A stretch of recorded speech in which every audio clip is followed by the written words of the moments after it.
Hey everyone, welcome to TechWired. In this video, we are going to solve problem number 67, add binary. So given two binary strings A and B, we need to return their sum as a binary string.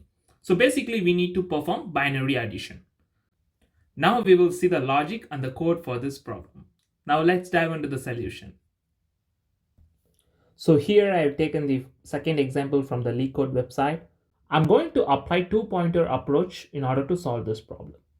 So I will start from the end in my both of my string, right? So I will just start iterating from the end. So now I will start iterating. So I will pick 0, the ith point of 0. Then I will pick 1 from the input B, that is here. Then I will add carry to it. So initially my carry will be 0, right? My carry will be 0, so I will add 0 to it. I'm going to get 1. So my sum is going to be 1 now. Then I will get the quotient and the remainder from 1 from the sum, that is 1. To get the quotient, that is the carry. Here in carry means quotient, right? So to get the quotient, I'm going to perform floor operator. So 1, I will perform floor operator by 2, right? This will give me carry. Then I'm going to have remainder. That will be obtained using modulo operation. 1 modulo 2. So here the carry will be 0. My remainder will be 1. So carry will remain 0. Right? My carry will be 0 only. Then I will have a result set. Then I will have a result list where I will add the remainder to it. I will append to it. So it becomes 1. Assume this is the result and I am appending 1. Right? Now I will move my I and j pointer to pick the next values. So this will be I and this will be j now. So now I will add 1 and 1 again, then the carry, that is 0. Now I will get 2, right? Now I will perform floor operation on 2. So I'm going to get 1 here. Then my remainder will be 0. And I'm going to append this remainder to the result set. So now it becomes 0, 1 and 0, right? And my carry is 1 now. I'm just putting here 1. Now I will move my I and j pointer. Here I, so I comes here and j comes here. Now I'm adding the values from the input, that is 0 plus 0 and carry, that is 1 now. So I'm going to get 1. Now I will perform floor operation on 1. I'm going to get 0. Then I will perform modulo operation on 1. I'm going to get 1. So I'm going to append this one to my result set. So it is 1 0 1 now. Then I'm going to change my carry. So I'm updating the carry. Now again I will move my I and j pointer. So I comes here and j comes here. So now I will add 1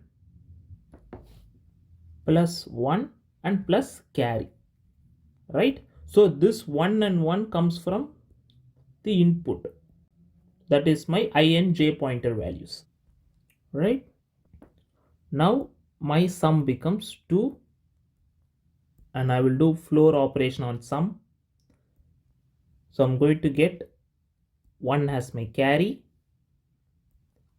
and the remainder will be 0, right? So I'm going to append 0 to my result set. So now it has become 1 0 1 0. So my carry has been updated. So I'm going to update my carry as 1. So now my inputs are iterated successfully. I cannot reduce my INJ pointer further since both are out of index right now. But still my carry is left. I have one remaining to be updated in my result set. So I'm going to update this one. I'm going to append this one finally in my result set. So my new result set is 1010. I'm added the carry at the end. Right? I have appended carry at the end. When returning the result, final result, we need to reverse the result set.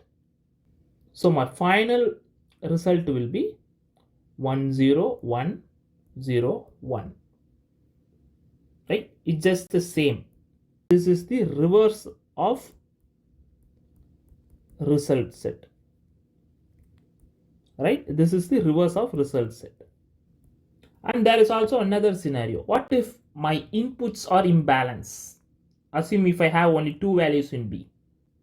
So when I have an imbalance in my inputs, I will be using 0 as a default value, right? So that I don't have an influence from the completed input, right? So the time complexity will be order of n and space will be order of n as well. Now let's see the code.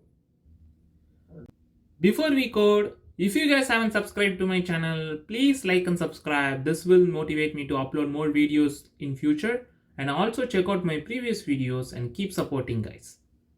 So initially I'm having the result list. Then I'm going to start with carry as 0. Then I'm going to have my INJ pointer, which is nothing but the last index of the input A and the input B.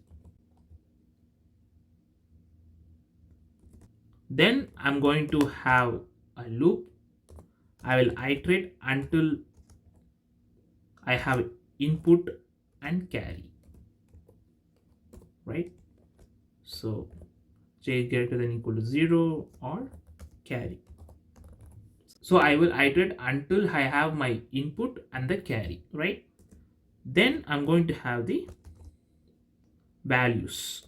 So I'm going to make the values as integers using the int function. So I will only append those values if my index is not out of range, right? Otherwise, I will make that value as 0. It is a default value. If I am done with my input, but I still left with other input or carry, then it will be 0 as default. I will do the same for the input B using the int function and the pointer j. The pointer j is not out of index. I will append the value, else it will be 0. So here I'm going to sum both the values d1, d2, that is the values from A and B. Then I'm going to sum the carry. Then I'm going to have carry. Carry will be my quotient, right? So I will get the carry using the floor operator. Then I will get the remainder using modulo operator, right? Then finally I will append the remainder. Since it is an integer, I will make it as a string using the string inbuilt function. Then I will reduce my INJ pointer since we are traversing from backwards. Then finally I need to return the reverse of result list. So I will just use join, then I will reverse it. I think it's fine. Let's run the code.